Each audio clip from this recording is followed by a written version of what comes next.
Hi, Roy. Thank you so much for taking the time to meet with me today. Great work and take the night. I really enjoyed your take on Will. It was really entertaining. Oh, thank you. He's a fun character to play. I'll just get right into it. So, yeah, of course. Based on the movie, have you ever had a surprise go wrong? Like you were trying to throw a surprise party or something, or like give someone like a surprise gift and it just went completely wrong. Oh, wow.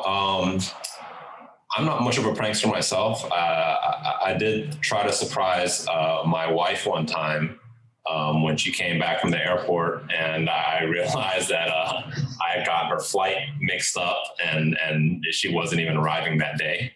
I tried to go and not tell her. I was, one of those things where I didn't tell her I was going to come pick her up, just grab an Uber, come home, and I was going to surprise her at the airport. And I sat around, and then ultimately I realized, oh, wait a minute, she's not coming home today.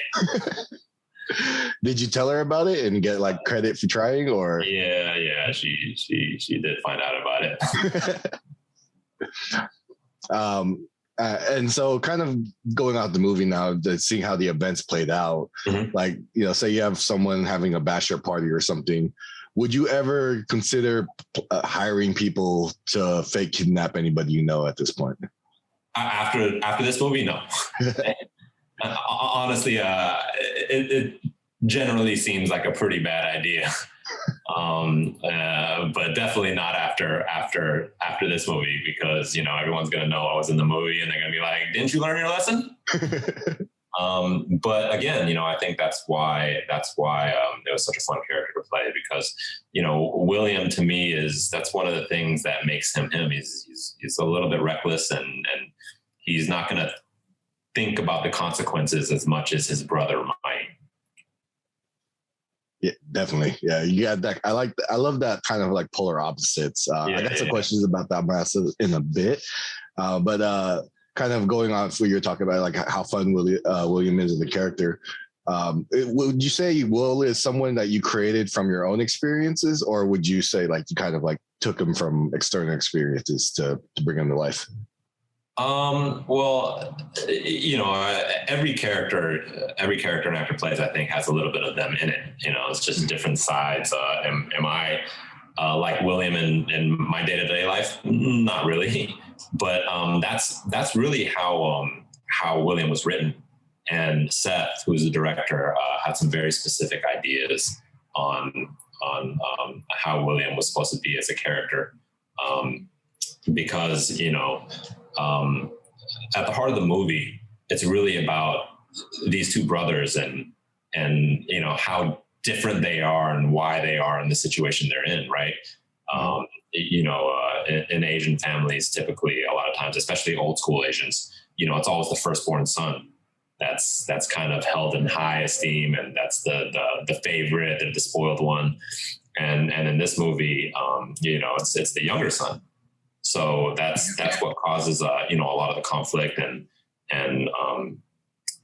I think that's what drives a lot of the things that William does, because he's trying to figure out who he is. But underneath it all, I think there's definitely some jealousy and some resentment toward his little brother. And that's basically what that basically manifests itself in some of his more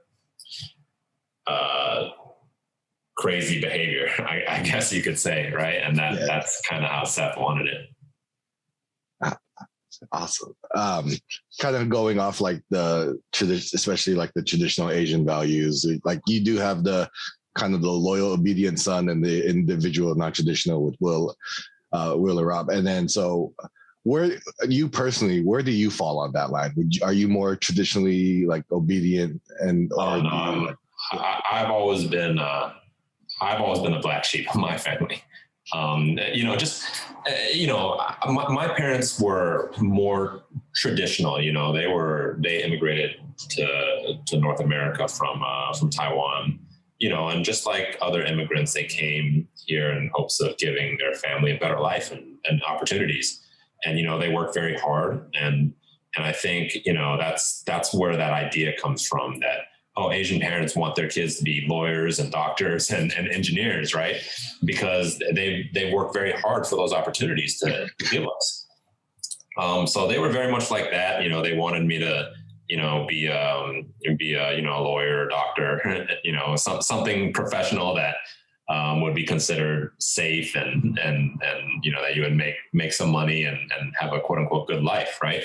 Mm-hmm. But for me, I was always into the arts. I was always into other things. I never really did that well in school. You know, I wasn't interested in it. You know, I remember growing up and, you know, my parents were always saying, oh, why can't you be more like your cousin Jeff, or, you know, your cousin Fong, or, you know, all my, cause you know, I have a lot of cousins, and they almost all of them ended up being doctors. Like, they all went in the medical field.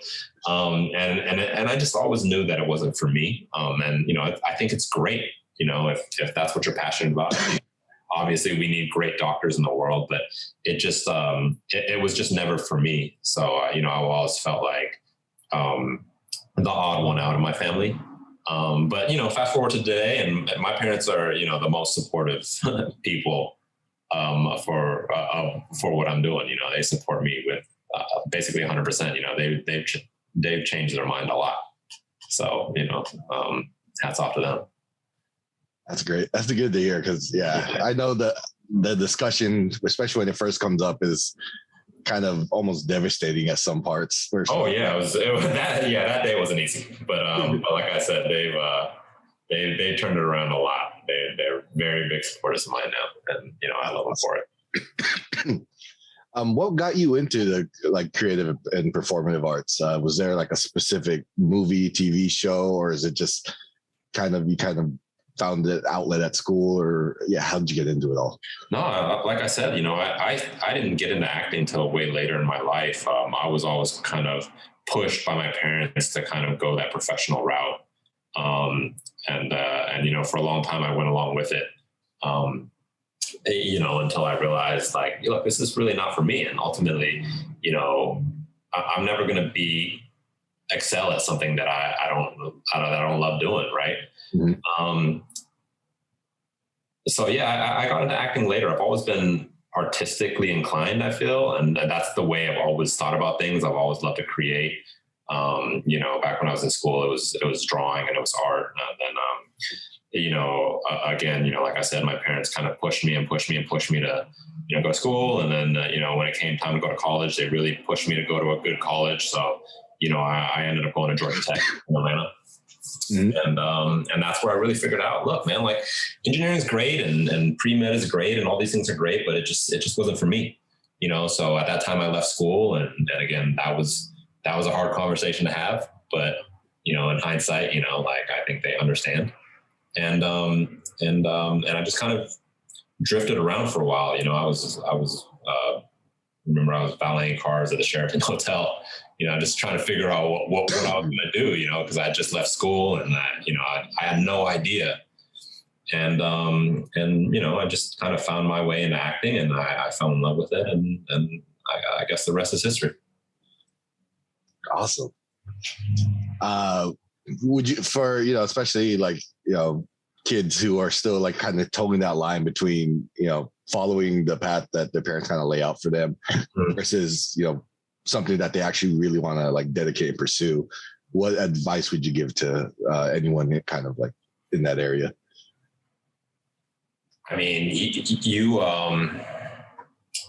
I think what I would say is you have to follow your passion, and that's not always easy. You know, I think it's something people say and they're like, it's glamorized, but it's not going to be easy. You know, it's going to be tough, but at the end of the day, you know, you're either, you know, I saw so many people that I was going to school with that were there because they thought that was the path for their life. And they're like, oh yeah, well, you know, I have to, you know, do this because I have to make this much money and X, Y, Z. And ultimately, you know, like, you never end up being happy doing something that someone else wants you to do, or doing something that you feel like you're supposed to do because of whatever reason. You know what I mean? You'd rather you much rather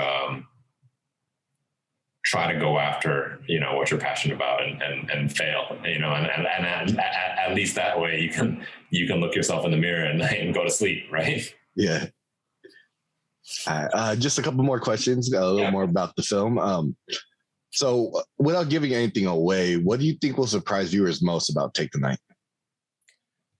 What do I think will surprise them the most? Well, there are a couple really big twists in the movie, but obviously I can't talk about that. Yeah.